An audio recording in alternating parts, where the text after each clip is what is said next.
Welcome to Startup Hype. Today we're going to meet with Margaret Rothe, a successful entrepreneur and CEO of a tech startup, Counsel More.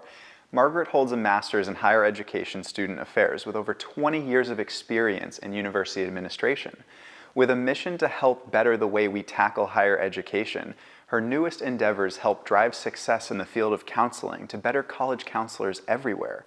Want to hear about how an entrepreneurial mindset and an authentic way of tackling business can help drive success in the startup world? I'll be your host today, Nick Roboto. Let's go meet Margaret and hear about her journey to the top. Stay inspired. Stay motivated. Stay hyped. This is Startup Hype.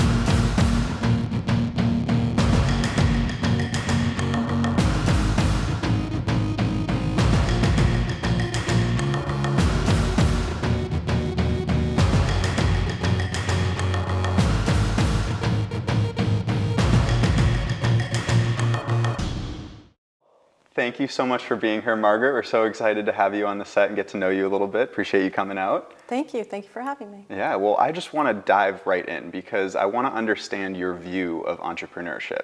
We had a brief conversation and you mentioned entrepreneurship as a bloody battlefield. And I want to understand this reference. Like, can you unpack this for us a little bit?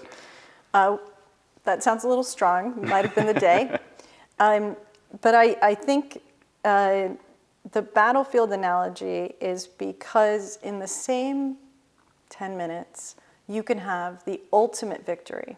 Ultimate victory. It's, you've secured a relationship, your imagination goes to the next possible of that relationship, and then 5 minutes later you get a call, and it's just something has been absolutely decimated. And you have to take that simultaneously, and the 10 other things that you're absorbing at the same time, and be able to mentally sort of lay them out and keep on with the mission. So I feel sort of like the troop commander sometimes, where we have to move from one thing to another, and everything that we have that's valuable right now, some of that may fall away on our way there.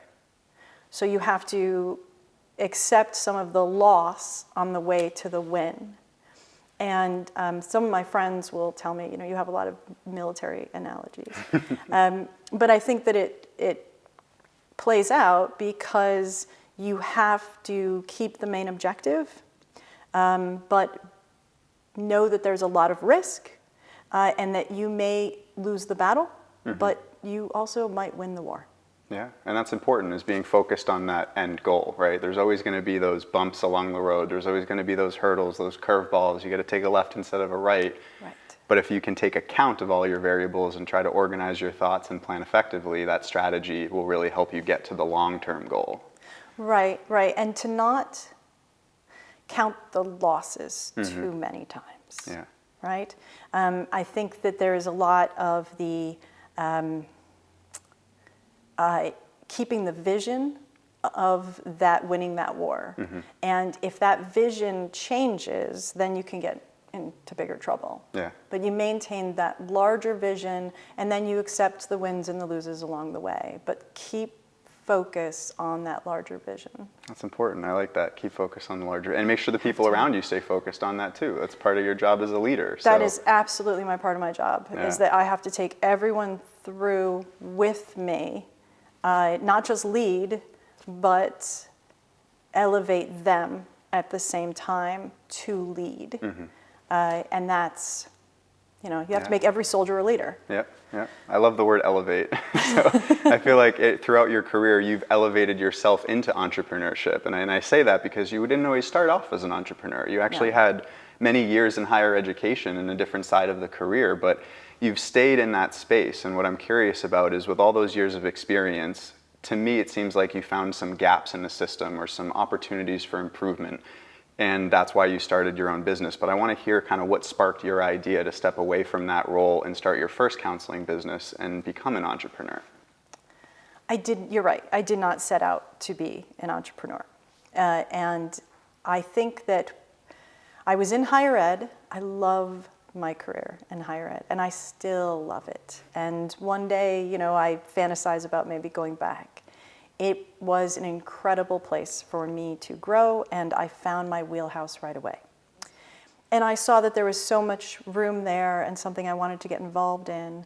So I only opened up a little practice. It was just a little practice. I was going to take 6 students and raise my son and have a quiet little life. That's how it always starts, right? I swear, I was thinking I was going to repaint the kitchen. I mean, that was the biggest thing on my list. And but that just turned into more and more students, and then I started to develop a curriculum for character collaboration, and that curriculum also carried what are the nuts and bolts that you need to get ready for college. Yeah. But then in doing that, then that turned into a research project, and then that just kept growing and growing. And then Council More was born after that. But well, I know I did not intend that. That's awesome. Well, it almost sounds like your passion and your desire to help people stumbled you into this path, right? And then you saw how much value you could bring in this space, so you just kept driving. And I love that. And you mentioned Council More, and I want to transition to that because you started this first business that was a small practice that grew, and you saw the opportunity. But as you transitioned into Council More, I feel like you saw a bigger opportunity, an opportunity to expand, to create tools to help other counselors to make a bigger impact in this space that you're passionate about. So what I'm curious is that transition to Council More, and also like what Council More is, how it works, and how it's different from your traditional consulting practice. I was in San Francisco in 1999, before we rolled over to 2000 and the .com era just went crazy. And a lot of the people around me went off to startups. And it was that gold rush kind of feeling. So I saw that there was a lot of people who were taking that risk and that it was working out. And even when it didn't, they felt good that they had followed their gut. Wherever their energy was, they followed it. So I had seen others do that, so I think that it didn't seem foreign to me that it was a possibility. Also, late in life, I had seen my father reinvent his career, and my brother is also very independent. So I think that all of those things together made me believe that all was possible. I'm also the kind of person where I think if I just work at it harder, it'll work, you know? I can relate. Just like kick the machine, eventually it'll turn on. That's how I've always been. But with Council More, I was apprehensive. I knew that we needed. So in college counseling, I could see that there were these things that were missing in order to prepare the student to be successful freshman year. I knew what we were doing in universities, first year experience, those sorts of things, to bring the student along. But then I met, as I was doing it, and I was seeing this complete arduous process that was just terrible to try to track hours, keep multiple students on track, and then be able to indulge yourself in the part that we all really enjoy, which is that connection with the student. If you're concerned about all of these, the tedium, you lose time. So I could see all of that. Then I was meeting other college counselors. They were telling me their solutions. Their solutions were incredibly weak. They were just as manual as mine. When I was introduced to a couple of softwares, I'm coming from Silicon Valley. I have the advantage of working in San Francisco in corporate and seeing innovation. So these softwares just looked dated. Also, I was seeing a deficit between the actual process that was being represented in the software and what was happening organically. And that conflict is where I felt like, okay, we have to erase all of this. We have to start over again. And then I got out this big drawing pad, and then I drew and drew and drew. And when I first revealed that idea, I really was happy that people said no. I was so relieved. I thought, thank goodness, because there's been this driving force within me that just won't let me let go of this. But if you say no, then I know that you're sane and I'm going to follow what you say. Great. No. The answer is no. I'm just going to use my spreadsheets and stay with my arduous process. Sounds good. But after a few weeks, the people who I went to, they said, it's not a bad idea. What do you think of the market? And then I started pursuing more research, and then before you knew, it just looked more and more possible every day. And then,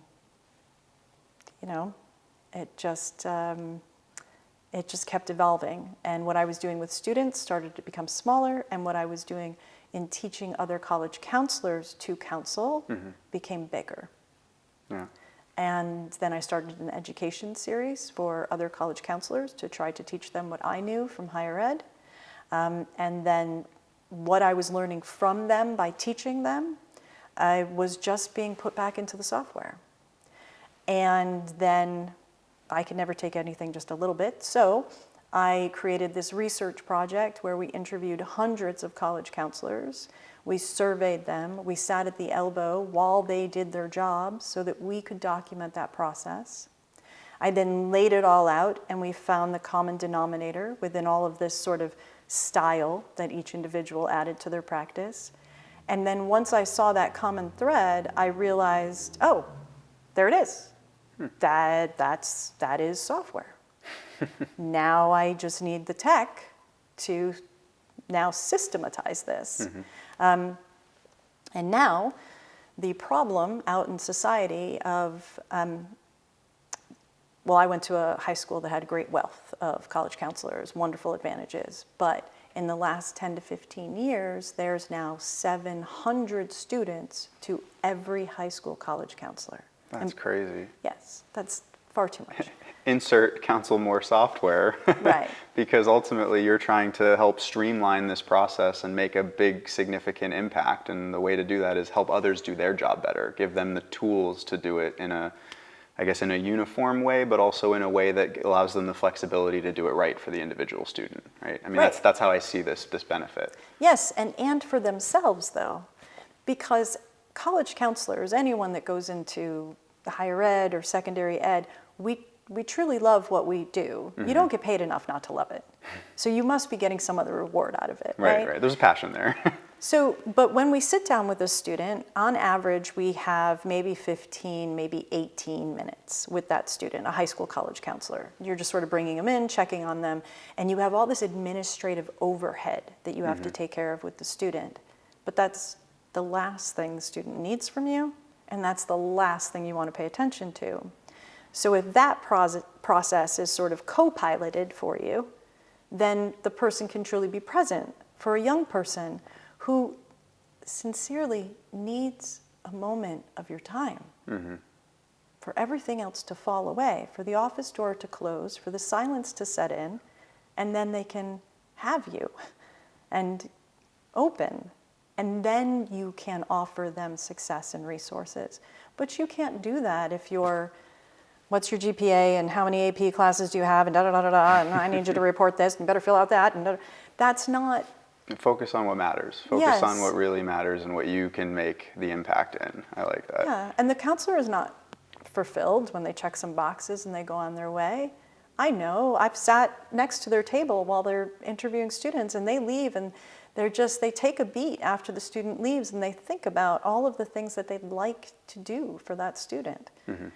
And they don't have the time. Yeah. So Counsel More is built so that those who have been doing this for a very long time will recognize the organic process immediately. And those who are just coming into this field and they know that this is where they want to put their energy, then they find a process that's already laid out so that then they can just give themselves to learning how to care best for a student. Yeah. And nobody gets exhausted by the process. Right. I like the word exhausted just triggered something. So you've mentioned so many positive ways that you can make this impact. And what I'm curious of is kind of like the negative side of things. And what I mean by that is how you handle negativity. So as a CEO and founder of a startup, I'm sure you face difficult challenges regularly. How do you handle that negativity and really stay focused on what matters most for your business, for your people, and for those that you're making an impact on? sometimes another company will do something, and members of my team will rush over to me, and they'll say, they're doing this, so we should do that. And I think that maybe years ago I felt like that with them. I felt like, yeah, go grab the sword and shield and let's get out there. And I don't now. I now see how our path is stronger than looking at our path in light of someone else's. That's not healthy for us. And it also just blurs our mission. And we know that our mission is true and clear. And you have to have confidence that that's where it is, and not divert from your North Star.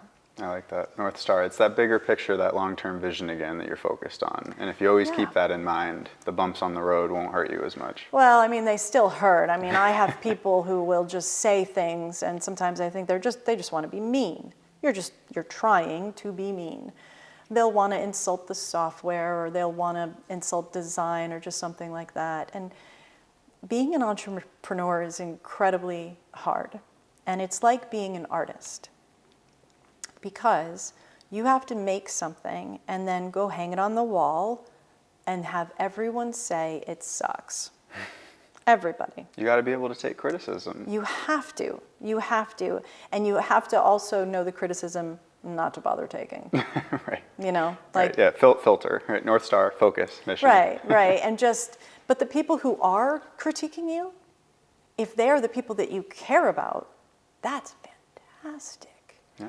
The worst thing is when I had people who I was close to professionally, and they would compliment the software. And I would just think, don't you like me? You need to tell me what's wrong. Yeah, help me out here. Right? Yes. Where can I improve? Don't pat me on the back. Yeah. That's not what I need. I need, okay, that's good. This is where it's wrong. Or how you're moving away from where you said. I need that critical analysis. Because, you know, if you're an entrepreneur, you have to sort of be full of optimism.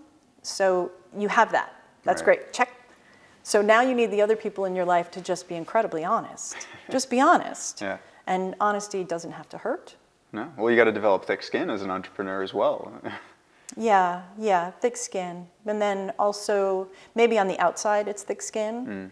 But I think that a good entrepreneur also takes it and will unpack it later on and sift through all of it just to see if maybe there was some truth to it. Should I think through these things? Or, no, that's garbage. Goodbye. Whatever. I like that. I've heard a lot of like skills and attributes that you need to have to be a successful entrepreneur. That's what I've extracted so far out of what you've just shared.